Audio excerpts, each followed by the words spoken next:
الله أكبر الله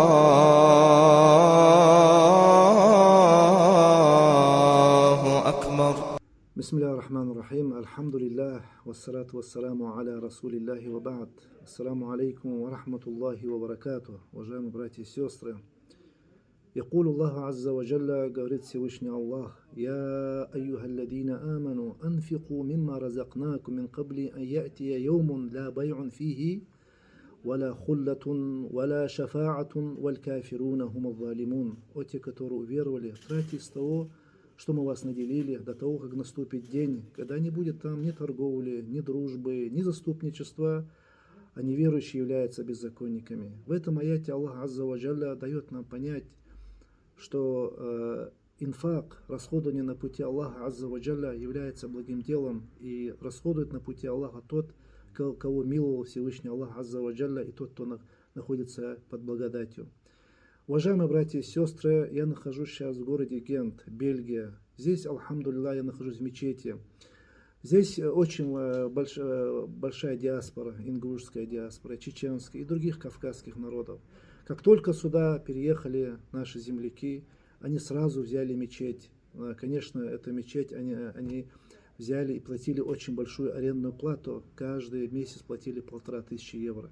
Как только они поняли, что эта мечеть уже как бы недостаточно для того, чтобы мест не хватает, они решили взять другое место, другое помещение, чтобы расшириться, для того, чтобы больше была там вмещаемость. И вот вы сейчас перед собой видите здание, маша Аллах, табарака ва тааля, очень хорошее здание, где, маша Аллах, иншаллах, с вашей помощью, в первую очередь с помощью Аллаха Азза ва Джалля, а затем с вашей помощью у нас есть возможность выкупить это помещение. Здесь, иншаллах, будут совершать пятничный намаз, ежедневно 5 намазов, пятничный намаз, обучать детей Корану, пречисто сунне пророка, алейхиссалату вассалам, распространять таухид, распространять сунну пророка, алейхиссалату вассалам, любовь к ней, сиру пророка, алейхиссалату вассалам.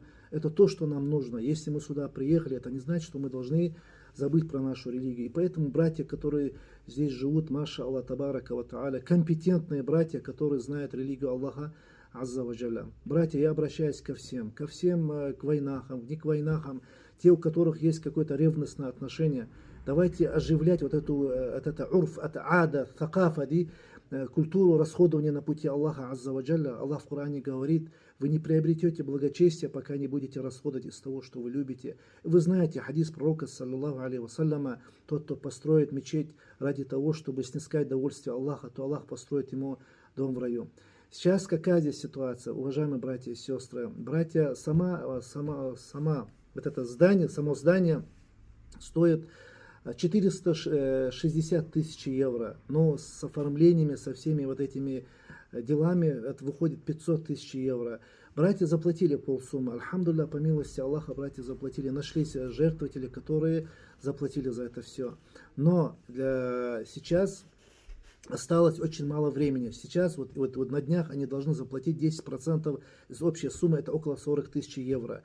И здесь какая проблема? Если они в течение 3 месяцев, если они это здание, если не выкупят, то издание они потеряют, и вот эти 40%, то есть 10%, то есть 40 тысяч евро они потеряют безвозвратно. Это очень это будет очень большой расход и большая утрата. Поэтому я думаю, я призываю вас, братья, те, кто неравнодушны, где вы распространяйте, делайте рассылки. Я хотел бы предложить вам, чтобы вы в каждом городе вашего проживания, чтобы вы там создали группы WhatsApp, Telegram, распространяли информацию, уполномочили человека надежного, который бы собрал бы эти деньги и передал бы нашим братьям. А здесь, иншаллах, вы увидите наши полностью фото-видео отчет о проделанной работе. Все, иншаллах, досконально, наилучшим образом с помощью Аллаха Азза ва Джалля. Братья, не забывайте, пожалуйста, проявляйте энтузиазм, активность в этом направлении. Иншаллах, все то, что вы делаете, вы, иншаллаху Азза ва Джалля, найдете на весах своих добрых дел. Вассаламу алейкум ва рахматуллахи ва баракату.